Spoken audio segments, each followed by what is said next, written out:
कहानी की शुरुआत 1941 में जो हम नाजी के कुछ सोल्जर को देखते हैं जो एक रशियन कपल को पकड़ के उनसे पूछताछ कर रहे थे। तभी वह आदमी कहता है कि मैं एक एक्टर हूँ, यही नाटक कंपनी में काम करता हूँ और हमारे 2 छोटे छोटे बच्चे हैं, हम कोई सिपाही नहीं है। लेकिन इस आदमी की बात उन्हें समझ नहीं आ रही थी। तभी नाजी ऑफिसर उनसे यही इंटीमेट करने के लिए कहता है। यह ये दोनों जानते थे कि थोड़ी ही देर में ये लोग हमें मार देंगे, लेकिन वह आदमी हार नहीं मानता और वह अपनी लैंग्वेज में बोलना चालू कर देता है। अब ये देखते ही ऑफिसर अपने सोल्जर को गोली मारने के लिए कहता है। ये दोनों अपनी मौत से कुछ ही सेकंड पर थे। तभी एक गोली निकलती है और सीधा वही नाजी ऑफिसर के सिर में लगती है। थोड़ी ही देर में सारे नाजी सिपाही मारे जाते हैं और वही हम देखते हैं कि एक आदमी स्नाइपर गन लेते हुए इनके पास आता है। वो नाजी सिपाही की वर्दी फाड़ते उनके खाने पीने की चीज ले लेता है। इस शख्स का नाम रेड घोस्ट है। दरअसल रेड घोस्ट इतना बेहतरीन स्नाइपर होता है कि अकेला ही सारे जर्मन लोगों को मार देता था। रेड घोस्ट को आज तक किसी ने देखा नहीं होता और इसके नाम का इतना खौफ था कि पूरी जर्मन सेना डरती, यहाँ तक कि हिटलर को भी इसके नाम का खौफ था। रेड घोस्ट अपनी निशानी छोड़ने के लिए वो मारे गए नाजी सोल्जर की वर्दी फाड़ देता था। यहाँ हम देखते हैं कुछ रूसी सैनिक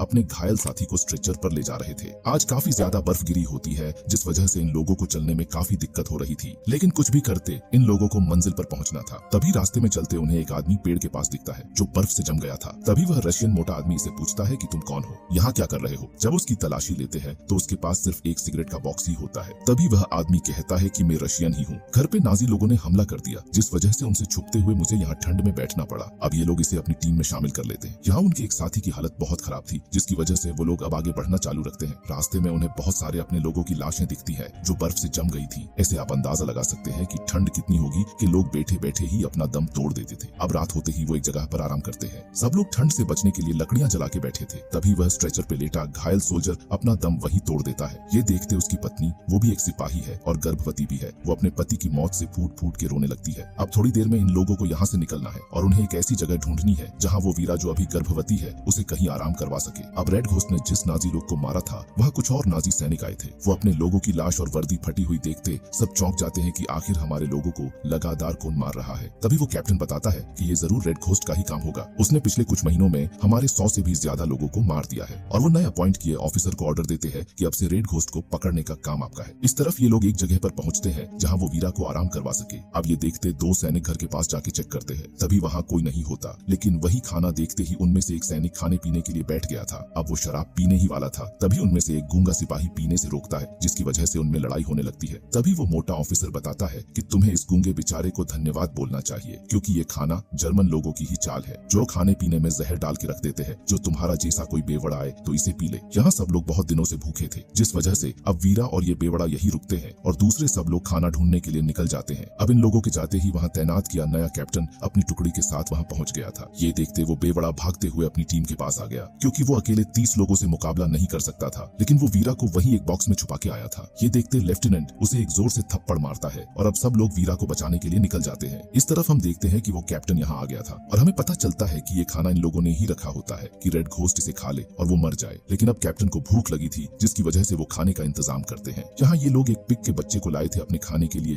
और वो उनके साथ खेल रहे थे। तभी कैप्टन उस पिग को मार के कहता है कि मेरे खाने के साथ कोई मस्ती नहीं करेगा, तानाशाही तो इसके मुंह पर ही दिख रही है। खैर इस तरफ सारे रूसी लोग दूर से नाजी के लोगों पर नजर रख रहे थे कि शाम होते ही हम घर की तरफ हमला करेंगे। तब तक के लिए वो यही इंतजार करने का सोचते हैं और थोड़े थोड़े समय पर सब घर तरफ नजर रखते हैं। यहाँ एक नाजी सैनिक को बॉक्स में आवाज सुनाई दी जिस वजह से वो बॉक्स खोलने जाता है और वीरा को देख लेता है। वीरा की हालत देखते वो वापस बॉक्स बंद कर देता है और बाहर निकल ही रहा था। तभी वह कैप्टन देख लेता है और वापस बॉक्स खोलने के लिए कहता है जिसमें से उन्हें वीरा मिलती है। वो अब वीरा से पूछताछ करने के लिए सामने बैठाते हैं, लेकिन वीरा की ये हालत नहीं थी कि वो टेबल पर बैठ सके क्योंकि उसे लेबर पेन होना चालू हो गया था। वीरा उनसे कहती है कि मैं कोई सैनिक नहीं हूँ, मैं तो सिर्फ यहाँ रहती हूँ और आप लोगों को देखते डर गई थी जिसे बॉक्स में छुप गई थी। अब कैप्टन इसकी हालत को देखते इसे खाने के लिए कहता है और वो नहाने के लिए बाहर जा ही रहा था। तभी कैप्टन साथी को वीरा की वर्दी और उसका बैच मिल जाता है जिस वजह से अब कैप्टन इसे अपने अंदाज में मारने के लिए कहता है जो पहले इसे पीटा जाएगा, फिर उसे बाहर ठंड में सबके सामने सारी बंदूक की गोलियां मार के मारा जाएगा। ठीक ऐसा ही करते हैं। वो ऑफिसर इसे मार पीट के बाहर लाया था। तभी वहाँ बैठे वीरा के साथी देखते हैं कि अब वीरा को वो लोग मारने ही वाले थे जिस वजह से वो अब हमला करने आगे बढ़ते हैं। इस तरफ वो ऑफिसर वीरा को मारने ही वाला था। तब वीरा कहती है कि तुम एक गर्भवती औरत को मार रहे हो, तुम्हें ऊपर वाला नहीं बख्शेगा। अब वीरा की बात सुनते वो ऑफिसर अपने एक सैनिक को 2 मिनट में इसे मारने के लिए कहता है। वो सैनिक ऐसा नहीं करना चाहता था लेकिन उसको अपने सीनियर ऑफिसर की बात माननी ही पड़ती है जिस वजह से वो उसे मारने ही वाला था, लेकिन गोली सीधे उसके सर में लगती है और वही मारा जाता है। ये गोली किसी और ने नहीं बल्कि रेड घोस्ट ने चलाई होती है। वो यहाँ आ चुका था और इसी का फायदा उठा के वो रूसी अंदर घुस जाते हैं और यहाँ सारे नाजी सैनिक छुप गए थे क्योंकि उन सबको रेड घोस्ट घोस्ट का बहुत खौफ था। उन्हें पता था कि वो इतना शातिर स्नाइपर है कि उसकी गोली किसी को नहीं छोड़ेगी। अब लड़ाई वक्त सारे नाजी सैनिक एक एक करके मरना शुरू हो गए और जो बचे हुए थे वो रशियन लोग मार देते थे। यहाँ वीरा इसी का फायदा उठाकर भाग जाती है और एक सुरक्षित जगह पर छुप गई थी। इस तरफ कैप्टन ने रेड घोस्ट को देख लिया था, लेकिन इन लोगों के पास बंदूक नहीं होती। अब बिना कपड़े और हथियार के कैप्टन अपने कमरे की तरफ भागता है। इस तरफ रेड घोस्ट के गन की गोलियां खत्म हो गई थी। ये देखते वो रूसी उसकी मदद करते हुए कवर देता है कि वो बंदूक लेके दूसरी ओर चला जाए, लेकिन जैसे ही वो घर में घुसता है तो वही नाजी सैनिक उस पर गर्म पानी फेंक देता है, जिस वजह से रेड घोस्ट काफी जख्मी हो गया था। अब पानी फेंकते वो जर्मन सैनिक भागने की कोशिश करता है, लेकिन तभी वो भागते हुए सैनिक फिसल जाता है और सामने एक टूटे हुए पेड़ पर जा टकराता है। लेकिन अभी वो जिंदा था। अगर वो अपनी जगह से हिला तो रशियन उसे तुरंत मार देंगे, इसीलिए वो वहीं मरने की एक्टिंग करते सोता रहता है। यहाँ कैप्टन अपने एक सैनिक को राइफल फेंकने के लिए कहा। तभी वो राइफल फेंकता तो है, लेकिन वो थोड़े दूर गिरती है। ये देखते कैप्टन राइफल को लेने के लिए एक लकड़ी से खींच ही रहा था, लेकिन तभी एक गोली चलती है और वो लकड़ी तोड़ देती है। इसी बीच कैप्टन को टाइम मिल गया और वो राइफल अपनी तरफ खींच लेता है। अब सब लोग अपना अपना निशाना लगा के बैठ गए थे। सब शांत हो गया था, लेकिन तभी बचे सारे जर्मन सैनिक मारे गए थे, जिस वजह से अब कैप्टन को भागने के अलावा और कोई चारा नहीं था। वो अंदर कपड़े ढूंढता है, तभी उसे कुछ लेडीज कपड़े मिलते हैं। अब सारे जर्मन मारे जाने से सारे रूसी सैनिक कैप्टन के रूम तरफ बढ़ते हैं। तभी वो देखते हैं कि कैप्टन यहाँ से भाग गया था और बाजू के कमरे से उन्हें रेड घोस्ट मिलता है, जिसका मुंह बुरी तरह जल गया था और वो वहीं बेहोश हो जाता है। ये लोग रेड घोस्ट को अपने साथ ले जाते उसका इलाज करते हैं और अब इन लोगों के पास कई दिनों का खाना हो गया था, जिस वजह से सब लोग पेट भर के खाना खाते हैं। तभी वो बेवड़ा सैनिक थोड़ा खाना ले जाते